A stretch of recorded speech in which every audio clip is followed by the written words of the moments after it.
Bonjour à tous et bienvenue dans le podcast SEO Made in London.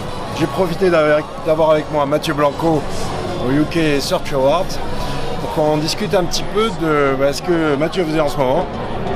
Je voyage. Tu voyages, ouais.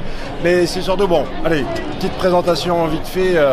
Pour ceux qui ne connaissent pas Mathieu Blanco, c'est quand même un des pionniers de la vidéo, des réseaux sociaux et finalement des internets quoi. Ouais, encore là, tu vois, j'ai pas disparu. T'es le mec qui faisait de la vidéo quand il n'y avait même pas YouTube encore peut-être. Tout juste le début. Et les réseaux sociaux, ton CV t'as quand même du gros, du lourd, hein, genre NetVibes pour commencer. Ouais, NetVibes. Et puis surtout,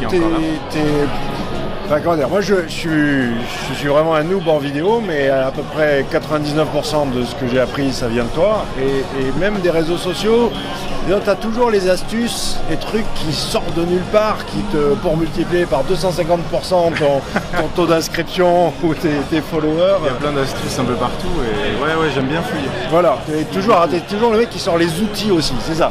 Tu me sors toujours des outils du Galilépago. Ouais. Des trucs, mais que, pourtant, je pense être un technophile, technovore, mais à côté de toi. Donc, bon, bref, ton actualité. Ouais. On est là pour parler surtout de ton dernier projet, qui est un cours. Au niveau.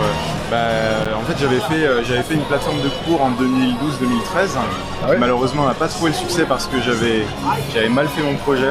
J'avais bien fait mes cours, j'avais bien écrit, mais j'avais oublié, si tu veux, comme d'habitude, on se focalise que sur une tâche et j'avais oublié le trafic, l'acquisition de trafic. J'avais oublié ça dans ma méthode. Et ce qui fait que ma plateforme de cours n'a pas marché, mais que mes cours étaient là, étaient prêts. Et donc en fait, au fil des mois, j'ai décidé de les mettre sur une plateforme qui vend des cours comme il en existe plein. Et c'est là où ça commence à marcher. Ça a bien marché. C'est-à-dire je me dis ok, je m'occupe plus du trafic, je me focalise sur ce que je sais faire, c'est-à-dire la création de cours. Pour tester, j'en avais fait un sur le podcast et puis là dernièrement j'ai sorti le gros, comme tu as dit, sur le marketing. Sur le marketing. Donc qu'est-ce que tu nous apprends dans ce cours ? Le cours sur le marketing, il y a quasiment plus de 11 heures de vidéo. Alors, c'est pas 11 heures de vidéo à un bloc, tu vois, il y a genre c'est pas le Seigneur des Anneaux en 7 volumes du marketing. C'est des petites vidéos qui vont de 5 à 15 minutes maximum avec beaucoup de screencasts où je montre comment faire.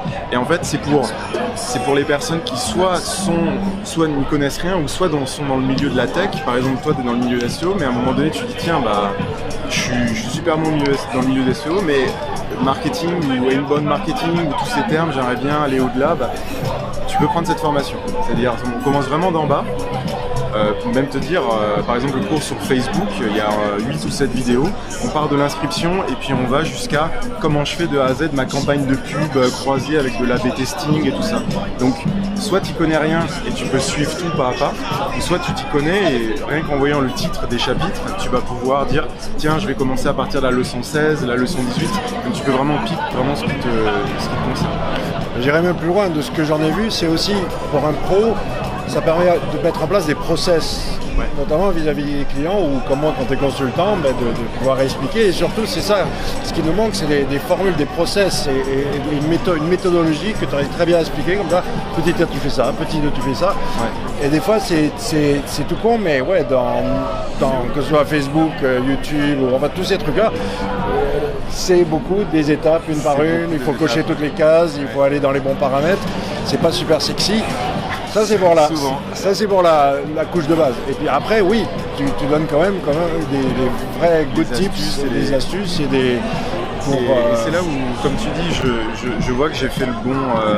c'est là où je vérifie que j'ai fait les bons choix. C'est que quand je suis entouré de gens qui sont dans le milieu du marketing, qui ont des postes de social media manager, etc., et que je leur donne des astuces qu'il y a dans mon cours et qu'ils me disent ah ouais génial, je savais pas que c'était sorti parce que ce truc est sorti il y a 2-3 semaines, etc. C'est là où je me dis cool, vraiment je pense avoir fait la bonne chose et vu les retours qu'il y a sur mon cours avec les notations et tout, ça c'est super. Et il y a aussi un autre truc qui est cool, c'est qu'une fois qu'on a acheté le cours, déjà on a accès au cours, mais on a aussi accès aux mises à jour. C'est-à-dire que là je vais sortir des nouvelles vidéos pour les nouveaux outils qui sont sortis sur Instagram, qui permettent de faire du storytelling et ce genre de choses, où il y a Twitter qui a mis à jour sa plateforme de pub, qui permet de faire maintenant des leads et de récupérer des emails des utilisateurs en dur, en CSV, ou alors automatiser la tâche, comme je t'ai dit, pour que dès que quelqu'un clique, tu récupères l'email, clique sur la pub, tu récupères l'email, ça lui envoie un message automatiquement. S'il répond pas dans les 2 jours, tu renvoies un truc. Donc en fait, il y a vraiment on part de la fonction très simple, on la comprend, et une fois qu'on la comprend, on a la vidéo qui va t'expliquer comment le faire dans ton écosystème. Et là, pour les gens qui ont acheté le cours, d'ici quelques semaines, ils vont avoir une petite notification. 4 nouvelles vidéos ont été ajoutées au cours. Regardez comment faire des leads sur Twitter et récupérer les emails et automatiser vos envois d'emails transactionnels et ce genre de choses. Et du coup aussi, par exemple, le module sur Vine, tu l'as enlevé quoi? Je l'ai même pas fait. Non, franchement, j'étais là en train d'hésiter. Même Snapchat, j'ai hésité. Ouais. Parce que quand tu vois ce que Instagram fait, je me suis dit, allez, je fais quand même une partie pour Instagram. Mais Vine, en fait, je me suis dit, non, je vais pas le faire. Et la semaine d'après, ils avaient annoncé la fermeture. Parce qu'il y a un truc que tu fais très bien, c'est aussi, il y a la couche fondamentale de base de tout ça, c'est-à-dire préparer la matière sociale, etc., la diffuser dans la nature. Mais ensuite, il y a la spécificité de toutes ces plateformes. Chacune des plateformes doit être manipulée avec soin, avec certains codes, avec certains usages. Et souvent, on se plante. C'est faux de dire, je fais mon post Facebook que je vais automatiquement tweeter, puis Instagrammer, puis Pinterester, etc. Tu le vois tout de suite, il n'y a même pas besoin de dépenser d'argent. Je prends l'exemple des gens avec qui, des clients que j'ai en ce moment. Ça va commencer. Le concert de rock commence. Tu vois tout de suite dans les stats. Tu passes d'un message qui a été écrit par quelqu'un qui se dit je vais juste poster un truc sur ma boîte et il fait son petit message. Et moi je repasse derrière. Donc, généralement tu as un reach de 200, 300, 500 personnes. Et là, quand j'ai repris certains comptes de certains clients, je supprime certains messages et je les refais juste. Donc c'est même pas du nouveau truc, c'est juste j'attends quelques heures et je le recrée. Et là tu passes de 300, 400 personnes à 3000, 4000, 5000 juste parce que tu as modifié un petit paramètre dans ton ciblage de post ou ce genre de choses, parce qu'on est sur Facebook ou sur Twitter, il faut le faire différemment. Il faut regarder à quelle heure les gens qui te suivent se connectent, etc. Il faut utiliser des petits outils sympas. Déjà, il faut savoir que ça existe, analytics.twitter.com. Il y a plein d'outils comme ça qui existent et qui sont à disposition, et il faut les connaître, et puis après, une fois que tu es dessus, tu as toutes tes datas, faut savoir que celle-ci elle est importante, celle-ci on s'en fout, et puis comment tu l'utilises après dans un cas concret. Quel est le plus gros défaut que tu retrouves dans l'utilisation des réseaux actuellement chez les pros? Parlons des pros, des comptes institutionnels. Même chez les pros, en fait, c'est que là depuis quelques mois je le vérifie tous les jours, c'est que à chaque fois que je parle avec des gens qui sont soit dans le milieu, en fait j'ai l'impression qu'il y a un genre de décalage. C'est-à-dire que je viens les voir en disant t'as vu la nouvelle plateforme d'analytics pour Twitter qui permet de savoir et tout, et là j'ai l'impression que les gens disent ah bon, ça existe, oui. Est-ce que t'as vu le nouveau format publicitaire de Twitter qui permet de faire des leads et de récupérer des emails, qui est comme un truc en or, tu vois. C'est-à-dire que dès que quelqu'un clique sur ta pub, tu récupères son email dans un fichier. C'est le truc inespéré quoi, même le plus grand spammeur il peut se dire comment c'est possible quoi. Et je sais de quoi je parle en matière de spam. Mais tu vois, et ça c'est quelque chose d'énorme pour quelqu'un qui fait du marketing, et quand j'en parle, les gens même dans ce milieu tombent des nues. Donc en fait j'ai l'impression qu'ils font très peu de veille. Je pense que c'est un reproche à faire, c'est faites de la veille, mais abonnez-vous à quelques bons blogs qui, le jour où ça sort, vous voyez une news passer, tiens, Twitter a un nouveau format publicitaire qui permet de récupérer les emails. Voyons comment ça marche quoi. Et quel serait ton conseil pour bien mêler ou mixer ou mélanger ou la subtilité entre l'instinct, le spontané et s'appuyer sur la data? En fait deux choses, c'est généralement ce qu'on met en place, mais ça se met en place sur la durée, c'est-à-dire il faut au moins un trimestre pour le mettre en place. Tu testes un peu tout, machin, dans tous les sens. Alors déjà en fait, première chose, c'est ce que tous les professionnels te diront, c'est planification. Tout ce que tu peux planifier, il faut le planifier. Alors je vais même t'apprendre un nom de sous-domaine, si tu tapes dashboard.twitter.com, tu vois, je connaissais pas sûr. Tu vas atterrir dans un méga dashboard que Twitter a fait pour les professionnels qui te permet de tout automatiser, définir des choses à l'avance. Tu peux suivre des mots-clés sur ta thématique sans forcément suivre les gens et tes concurrents. Donc il y a plein de choses très sympas.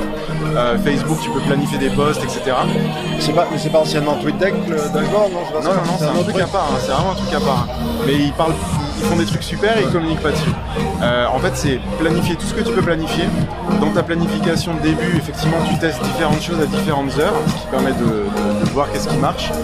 Et une fois que tu as planifié genre un trimestre de choses que tu peux planifier avec des photos, des vidéos, des trucs qui font vivre ton compte, il faut essayer au quotidien de réagir à l'actualité, partager des choses qui sur l'instant se font à l'instinct, tu vois. Et donc à partir de quelques semaines, tu commences à avoir un compte super riche entre les photos et les vidéos qui vont se poster automatiquement, qui vont faire vivre ton compte. Demoiselle à la lumière.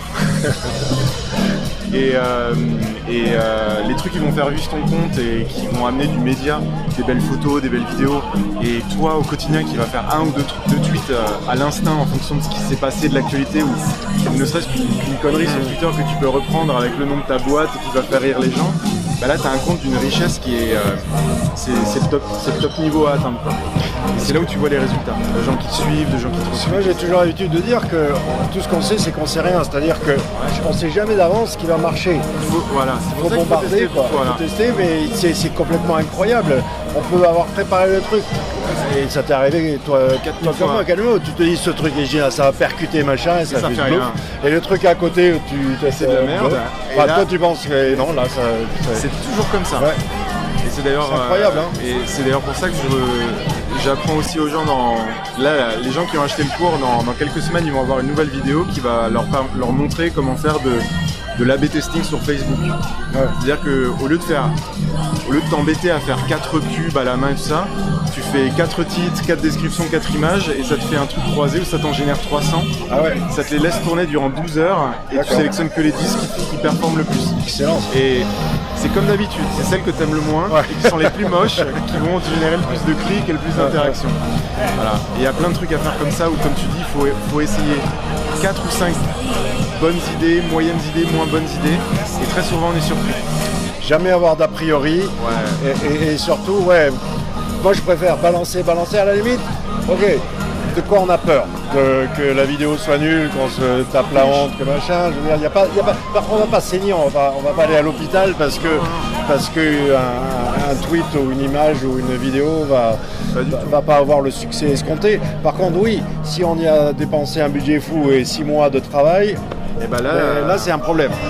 Mais si c'est des des capsules ou enfin des choses qui sont... Il faut essayer plusieurs formats, il faut essayer des petites vidéos à l'iPhone, il faut faire des petites animations. Et faut voir ce qui prend. Et une fois que ça prend, une fois que tu ne sais pas pourquoi ça prend, parce que comme d'habitude tu postes et puis à un moment donné, comme tu as dit, tu sais pas pourquoi ça prend.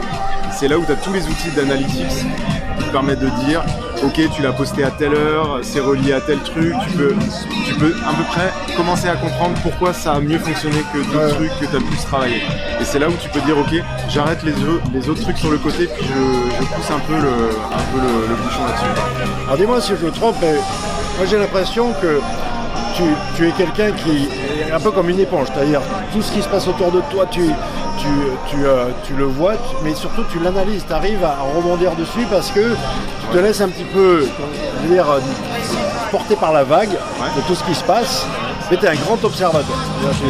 Tu es à l'écoute de tout, que ce soit une publicité dans la rue ou tout à l'heure on parlait des vitrines des magasins, tu observes tout, analyses tout et tout s'enregistre et ensuite pour essayer de le retransformer en com. C'est ce qui t'empêche de dormir. C'est ce qui t'empêche de dormir. Mais c'est bien ça. Hein, c'est exactement ça. Et c'est pour ça que je parle de la veille. C'est une organisation. Tu te mets en place des flux RSS à l'ancienne ou tu t'abonnes à quelques newsletters un petit peu spécifiques et tu es sûr et certain. Ou tu t'abonnes sur Facebook, sur Twitter à quelques personnes qui elles, tu as l'impression sont constamment H24 là-dessus. Ce qui fait que tu lances une fois ton outil de veille, que ce soit un flux RSS ou autre, par jour ou tous les 2 jours.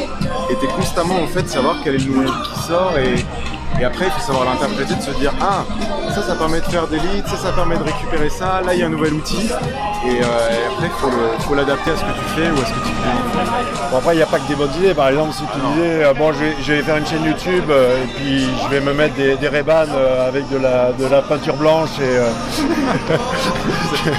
ça peut marcher, ça peut faire le buzz. Ouais mais bon disons que moi, mon conseil c'est il faut s'inspirer, mais comme disait Picasso, une citation reprise par Steve Jobs, un bon artiste va copier, un très grand artiste va voler. C'est-à-dire que tu faut s'approprier les choses des autres et en faire tienne. Mais si c'est juste pour reprendre... C'est la culture du remix. Voilà. On n'invente rien, on ne fait que remixer, on ne fait que s'approprier les choses. Et même quand toi-même tu sais que tu as inventé un truc et que tu commences à fouiller et tu vois qu'il y a un mec qui a eu la même idée mais genre il y a 15 ans ou il est plus. Mais honnêtement, l'invention, on voit tous les jours sur Kickstarter des trucs où tu... je veux dire, pour moi, inventer des choses nouvelles, même Steve Jobs, je viens de le citer, il n'inventait pas, hein, il résolvait, c'est ça le mot français, voilà. Résolvait des problèmes concrets. Des choses, quand tu arrives à résoudre des vrais problèmes, plutôt qu'essayer de marcher sur la lune pour la première fois, c'est beaucoup plus facile, en tout cas ça fonctionne beaucoup mieux que d'essayer d'être le premier à faire le truc. Il faisait que prendre des choses qui existent et c'est simplement qui, comme tu dis, résolvait une équation qui était à un moment donné, les gens ont envie d'écouter leur musique dans la poche quoi, et de manière simple. Et après c'était les gens et d'acheter un morceau de musique plutôt qu'un album. Exactement. Donc c'est que des choses qui sont... Il n'y avait pas de problème à télécharger la musique en payant, s'ils étaient juste pour acheter 99 cents un morceau. De bonne qualité, avec les infos, avec la pochette, c'est tout. Et là c'est pareil, Et il a tué quand même, parce que Sony, ils avaient tout. Ils avaient les artistes, ils avaient le Walkman, ils avaient tout. Et une boîte d'informatique informatique est venue les flinguer, c'est quand même extraordinaire. Ils n'ont pas vu venir, ils ont signé les contrats en se disant ça marchera jamais. Tu vois. Et lui, il savait déjà dans sa tête que ça allait être le carton. Mais voilà, et là, il y a, même sans rien payer aujourd'hui, tu as tous les outils d'analyse, d'automatisation, tu as toujours une offre gratuite qui permet de tester et tu te dis bah là au lieu de passer 2-3 heures à traiter mes leads et envoyer mes mails, bah clic, je passe 2 heures et ça se fait tout seul. Et il y a plein de choses comme ça. Mais est-ce que tu as quand même décelé certains ingrédients communs dans tout ce qu'on... Allez, parlons de vidéos, les vidéos virales. Est-ce qu'il y a une recette magique pour en tout cas une trame commune ou des symptômes pour reconnaître ce qui pourrait devenir viral Allez, tu vas sur Reddit, sur Reddit vidéo, tu scrolls, et qu'est-ce qui te fait dire ah tiens cette vidéo elle pourrait... Mais c'est ça, c'est l'émotion. C'est-à-dire soit ça va être un mec qui se jette au-dessus d'une falaise, qui manque de se flinguer, mais qui finalement se rattrape. Tu sais avec les combinaisons écureuils. Le wingsuit. Soit c'est des trucs très violents. Donc t'as vraiment quelqu'un qui se pète la gueule ou qui se mange un truc. Soit ça va être quelque chose de très drôle. Donc en fait, les vidéos virales, elle est toujours dans l'émotion. Négative, émotion. Ouais. L'émotion. Donc par exemple aujourd'hui, c'est pour ça qu'aujourd'hui t'as des vidéos virales où Red Bull a été précurseur là-dedans parce qu'ils ont mis le paquet de fric. Ils ont payé des gens en disant bah vas-y, fais ce que tu sais faire, du sport, des cascades, des machins, mais on va juste coller notre logo. Ouais. C'est tout. Et on va te payer les GoPro et puis on va mettre des petites bannières et tout. Parce qu'ils ont compris qu'il n'y a pas besoin de prendre les mecs devant la caméra et dire moi j'aime bien ce produit là et personne n'y croit tu vois et la vidéo elle tombe à l'eau. C'est juste vidéo émotive. T'entraîner dans une aventure, dans un monde peu importe le produit finalement c'est l'émotion que tu génères à côté qui nous apporte. Après ça peut être des bébés qui rigolent, ça peut être un mec sur son vélo qui saute au-dessus de la forêt, ça peut être... Mais on est toujours dans l'émotion, tu verras rarement une vidéo virale ou une émotion où tu te dis putain la vidéo elle est tellement belle, là il y a une marque anglaise qui a fait une super pub pour Noël et tout le monde la partage parce qu'elle est magnifique et qu'elle a été réalisée par un grand réalisateur. Mais on est dans l'émotion de trouver ça beau, de trouver ça magnifique. Voilà, on est toujours dans l'émotion. Après, est-ce que ta marque, elle peut faire véhiculer l'émotion, oui ou non? Si tu vends de la lessive, ça va être compliqué, tu vois. Donc là, il vaut mieux faire une sponsorisation et faire de l'événementiel qui, lui, va générer de l'émotion et tu te colles à côté, quoi. Et moi, je rajouterais quand même aussi savoir raconter des histoires. Storytelling. Les histoires... c'est ça la vraie substance, c'est ça qui fait la différence, quoi. C'est un chapitre que je dois rajouter aux 11 heures de vidéo du cours, tu vois, c'est justement l'art de raconter des histoires. Comment avec rien ou avec le quotidien d'un travail d'une personne ou d'un client qui vous dit bah voilà je fabrique ce genre de produit, comment réussir à lui faire comprendre qu'il faut le sortir de son quotidien et lui faire comprendre que ce qu'il fait c'est exceptionnel, trouver les choses dans son métier qui sont pas communes et comment les expliquer. Est-ce qu'il faut faire des albums photos et tu prends un photographe une journée, tu lui fais faire 400 photos, ça te fait quasiment 1 an de contenu à planifier, photo par photo, que tu peux publier tous les 2 jours en disant regardez, voilà comment est fabriqué notre truc, la personne est en train de travailler. Donc c'est le genre de choses qu'il faut mettre en place. Ouais. C'est la manière de raconter, la manière de réussir à raconter une histoire autour de quelque chose que les personnes dans leur métier considèrent comme commun parce que tous les jours ils se lèvent et ils le font. Mais il faut réussir à leur faire comprendre que c'est leur métier, qu'il faut réussir à le valoriser et à raconter des belles choses autour. Je pense que c'est ça le vrai défi, c'est peut-être ça le truc le plus compliqué de tout. Hein. L'émotion, on peut arriver à peut-être des fois spontanément à la créer, etc. Mais et on rentre dans l'émotion. Ouais. Ben oui, bien sûr, ça crée une émotion de raconter une histoire. Tu prends n'importe quel métier, le simple fait de faire une vidéo, de faire bien parler les gens, de faire des photos valorisantes, tu commences déjà à raconter une histoire. Tu commences à sortir la personne de son quotidien dans la photo ou dans la vidéo que tu vas faire, et tu vas dire, tu vas le mettre en avant, tu vas le valoriser. Et là, tu peux être dans l'émotion. Bon, parlons quand même du matos. C'est plus technophile, technophobe, technovore que nous, c'est difficile. Mais c'est vrai que finalement, tout le monde dit le matos, ça importe peu. Aujourd'hui, avec un téléphone, on fait des choses. J'irais même avec une webcam. Avec une webcam. Moi, je fais des podcasts à la webcam. Je m'embête plus avec. C'est ce que je dis aux gens. Les gens qui me disent ouais, qu'est-ce que tu me conseilles ? J'aimerais commencer un podcast ou j'aimerais faire des vidéos pour ma boîte. Je dis t'as un iPhone ou un smartphone Android un peu haut de gamme ? Ouais, il te sort toujours un Galaxy ou un iPhone. Je dis bah voilà, avec ça tu peux brancher un micro, faire du podcast. Tu l'as dit quand même, brancher un micro. Si tu veux investir dans quelque chose, ça serait la seule chose à acheter, c'est un micro. Mais même sans micro, tu prends l'oreillette de l'iPhone qui est fournie avec, tu lances le mémo vocal, tu peux faire un podcast. Voilà. T'as une qualité assez bonne. Et si t'as un Samsung, bah achète un iPhone. Si voilà. Donc avec un téléphone tu peux commencer. Tu peux commencer à faire du vlog, tu peux commencer on pardonne une image un peu floue, machin tout ça, mais le son dégueulasse on pardonne pas quoi. Non, ça c'est un truc qui. Non. Son. Ouais. Mais c'est pas non plus extraordinaire. Là j'espère que le son est bon, tu vois. On va bien voir. Du coup on est en train de dire que le son c'est important. J'espère que le son sera bon. Parce qu'il y a effectivement beaucoup de bruit derrière. Voilà, donc oui, s'il y avait un truc à mettre la priorité dessus, c'est le son. Tout le reste c'est optionnel. De toute façon, il y a tous les liens en dessous pour aller sur Udemy, voir ton cours et ailleurs sur Mathieu Blanco. Où est-ce qu'on te trouve ? MathieuBlanco.fr. Twitter, MathieuBlanco.fr, il y a tous les liens, il y a mon CV, il y a mes créations, il y a les liens vers mes cours avec des codes promo qui s'appliquent automatiquement. Donc vaut mieux passer par mon site ou par le lien que tu fileras plutôt que par Udemy directement. Et puis. Et même, n'hésitez pas, parce que si ça vous intéresse de revendre ces cours, il peut vous faire un deal d'affiliation. Ouais. C'est tout à fait possible. Ouais. Donc, contactez-moi et je vous le présente. Udemy automatise ça et c'est très bien fait pour l'affiliation. Donc, vous pouvez vous faire des sous tranquille Voilà, et en plus, tu vends un cours 4,5 étoiles sur 5, les gens sont satisfaits ou remboursés, c'est pas dû, donne-moi ton email et je te vends du livre blanc, c'est propre. Oui, c'est quand même de la part d'un des plus grands spécialistes francophones en la matière. Bon, ben on va faire quelques vidéos. Ouais. On va aller prendre des coupes de champagne. Allez, ciao, merci. Ciao.